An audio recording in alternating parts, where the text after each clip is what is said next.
Hello and welcome back to part 2 of Legends of 2011. In this video we're taking a look at the Legend. that is the HD Sit On My Face 6950. Why is this card Legendary? Well, with early models, a BIOS flash was all that was required to turn this card into a fully functioning HD 6970 and gain free performance. Similar changes could be made to later cards such as the AMD Vega 56 and AMD RX 5700. I purchased this card on eBay for 22 Great British pounds plus postage, around 27 US dollars. Released in December 2010 with a retail price of 299 US dollars, hey, Nvidia and AMD, do you see that? That's an acceptable upper mid-range price.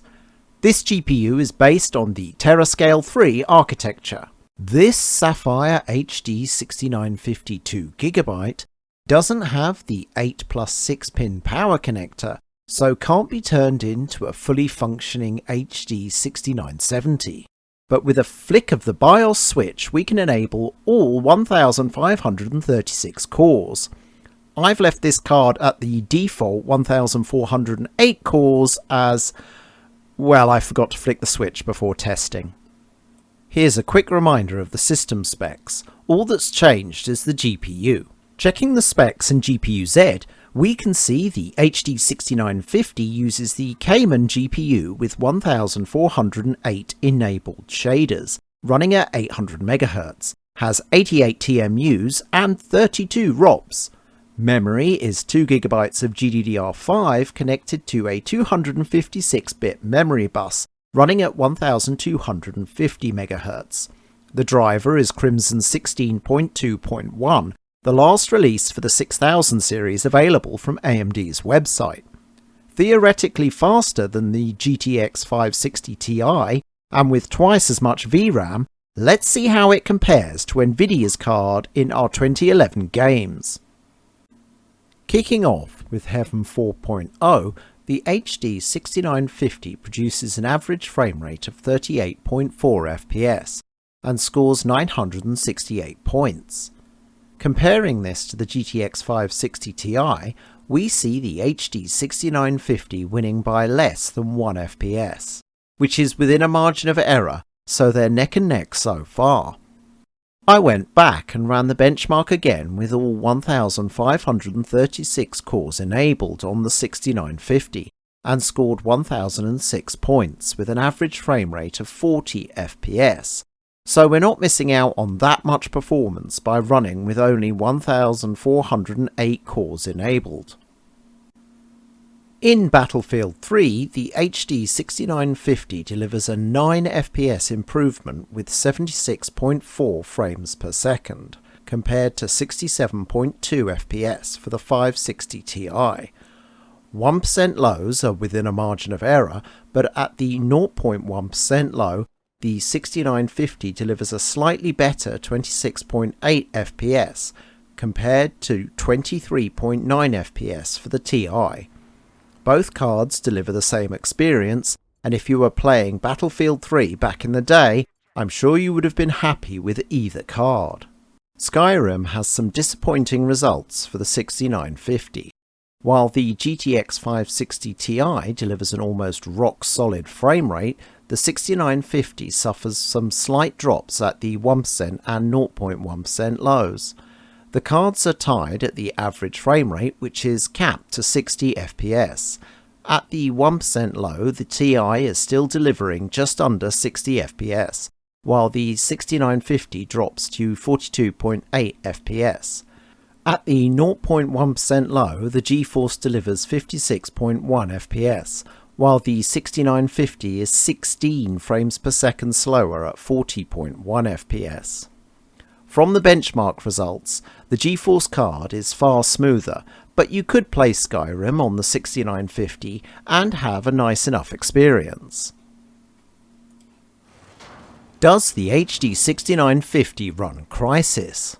Yes, but not as well as the GTX 560 Ti does. The HD 6950 delivers lower results across the board. its average frame rate is 5 FPS slower at 51.1 frames per second. PAL for life, baby. At the 1% low, it's 4 FPS slower at 26.6 FPS. And at the 0.1% low, it's only 2 FPS slower. The additional VRAM doesn't seem to be helping, even in very demanding titles from 2011, and the less than cinematic 0.1% lows would have probably left you yearning for something a little faster than either of these two cards. In Deus Ex Human Revolution, the graph makes it look worse than it really is. Gameplay is fine on either, and the cards perform within a margin of error. The HD 6950 delivered an average frame rate of 59.9 frames per second, hitting the 60 FPS VSync cap, as did the GTX 560 Ti. At the 1% low, there's 0.3 of a frame between the two in favour of the Ti, and at the 0.1% low, this grows to a whole 1 FPS difference, again in favour of the Ti. Back in the day, either card was fine for Human Revolution, and you'd even have scope to turn up some of the eye candy.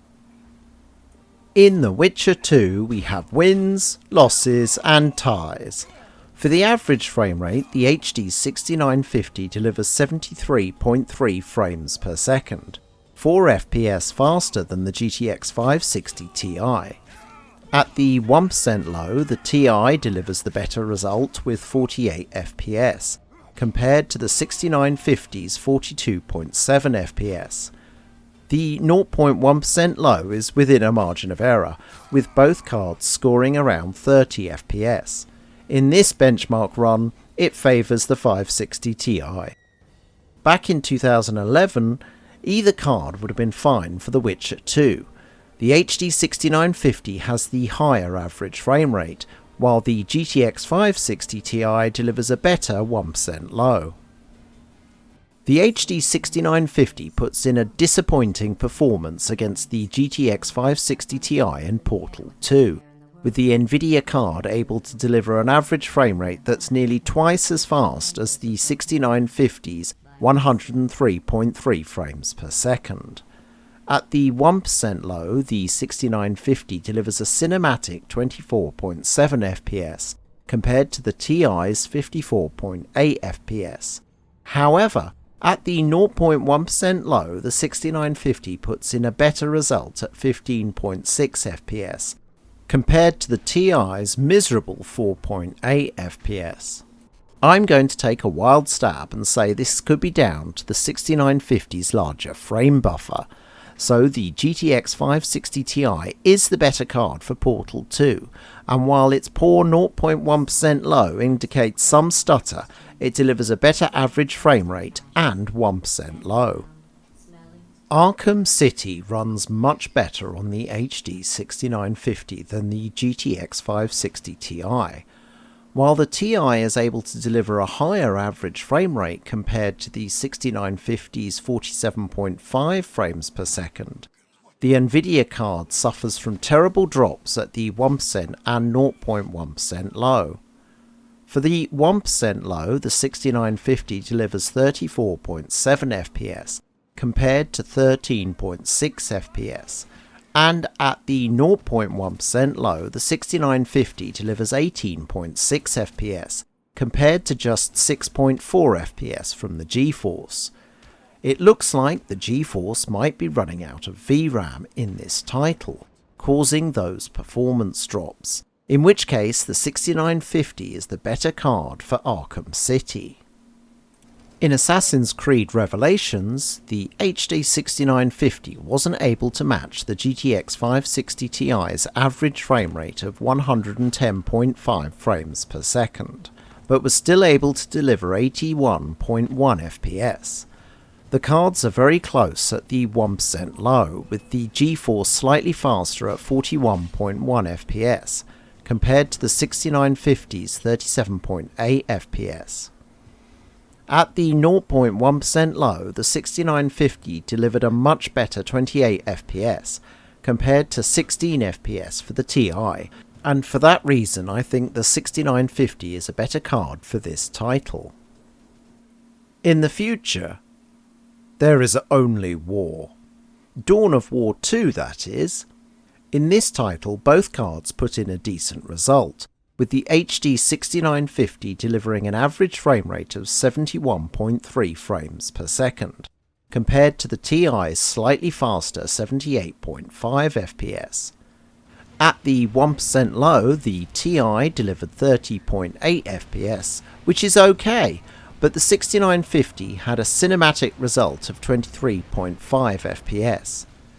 At the 0.1% low, there's only 1 FPS between the two cards, in favour of the GeForce again, with the HD 6950 delivering 16.7 FPS to the TI's 17.7 FPS. The GeForce is a better card for Dawn of War 2, but only just. The results for Saints Row the Third demonstrate, I believe, the value of driver optimization, as the HD 6950 puts in a horrible performance. While the 6950 manages an average frame rate around 10 FPS slower than the TI at 34.8 frames per second, it's at the 1% and 0.1% values that the 6950 seriously chokes. It wasn't able to deliver a result more than 2 FPS for either, while the TI managed a 1% low of 31.6 FPS and a 0.1% low of 29.4 FPS. As this is a remaster and was released 4 years after driver support ended for the 6950, it's not unexpected that we come across an issue like this. In LA Noir, the HD 6950 sticks pretty close to the GTX 560 Ti for the average and 1% lows, matching the average frame rate of 29.9 frames per second, which is still locked to 30 FPS. At the 1% low, the 6950 delivers 24.6 FPS compared to the TI's 25.1 FPS, close enough to be within a margin of error. At the 0.1% low, the 6950 delivers fewer frames at 15.6 FPS compared to the TI's 19 FPS. That additional VRAM isn't helping the 6950 in this title. For LA Noir, either card would deliver console-like performance. Not great, but not terrible. World of Tanks is our final title, and it's still a popular title today. The HD 6950 manages to deliver a better average frame rate at 64.1 frames per second, compared to 62.2 FPS for the TI. At the 1% low, it's essentially a tie, with both cards delivering about 40 FPS. Things change at the 0.1% low. Once again, we see the HD 6950 delivering a poorer result, this time about half of the TI's 18.7 FPS at just 8.9 FPS. While neither card delivers a good 0.1% low, the TI is nearly twice as fast in this metric, and with the other results considered, the TI is the better card for World of Tanks. So, back in 2011, if you'd gone early with Team Red's HD 6950, I don't think you'd have been disappointed. It is slower than the GTX 560 Ti in most titles tested, but the experience would mostly be the same, apart from some titles like Portal 2, where it seems to underperform. The 2GB frame buffer does seem to help in some titles, but it doesn't provide an advantage across the board, and this surprised me.